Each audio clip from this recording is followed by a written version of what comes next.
അതെ സർ, സത്യമാണ്. ഗവേഷക ലോകത്തെ അമ്പരപ്പിക്കുന്ന സത്യം. ഞാനൊരു ആഞ്ഞിലി മരത്തിൽ ഒരു മാടം കിട്ടി, ഫോട്ടോ എടുത്തു. ഫോട്ടോയിൽ പക്ഷിയുടെ ഇരട്ടക്കൊക്കുകൾ പതിഞ്ഞിട്ടുണ്ട്.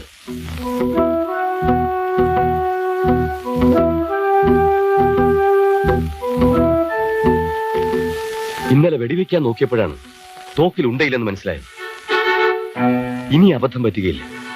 തീർച്ചയായും ഞാൻ വെടിവെച്ച് വീഴ്ത്തും. ഇതുവരെയുള്ള എല്ലാ രഹസ്യങ്ങളും എന്റെ ബ്രീഫ് കേസിലുണ്ട്. മറ്റെന്തെല്ലാം നഷ്ടപ്പെട്ടാലും ബ്രീഫ് കേസ് വിട്ടുകൊടുക്കില്ല. ഏത് നിമിഷത്തിലും ഇനിയും ഒരു ആക്രമണം ഉണ്ടായേക്കാം. അതുകൊണ്ട് സ്ഥലം വിട്ടേ പറ്റൂ. സാറ് കാലത്ത് കാറുമായി വരണം. എത്രയും പെട്ടെന്ന് ഈ ബ്രീഫ് കേസിലെ രഹസ്യങ്ങൾ എനിക്ക് ഈ ലോകത്തിന് കാട്ടിക്കൊടുക്കണം.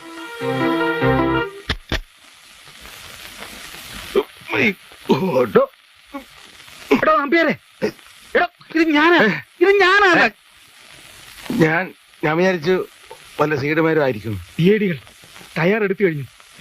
നമ്മളെ വെടിവെച്ച് കൊല്ലാനാണ് പരിപാടി. അന്ന് ഞങ്ങൾ കൊന്ന അശോകവർമ്മയുടെ കയ്യിലുണ്ടായിരുന്ന ബ്രീഫ് കേസിൽ എല്ലാ രേഖകളും ഉണ്ടായിരുന്നു. ഇടുക്കിയിലെയും പീരിമേട്ടിലെയും കഞ്ചാവ് തോട്ടത്തിനെ പറ്റിയുള്ള രേഖകൾ, സ്വർണ്ണ ഒളിപ്പിച്ചു വെച്ചിരിക്കുന്ന സ്ഥലം കണ്ടുപിടിക്കാനുള്ള ഡയഗ്രാംസ്, അതേപോലൊരു ബ്രീഫ് കേസ് അവന്റെ കയ്യിലുണ്ട്.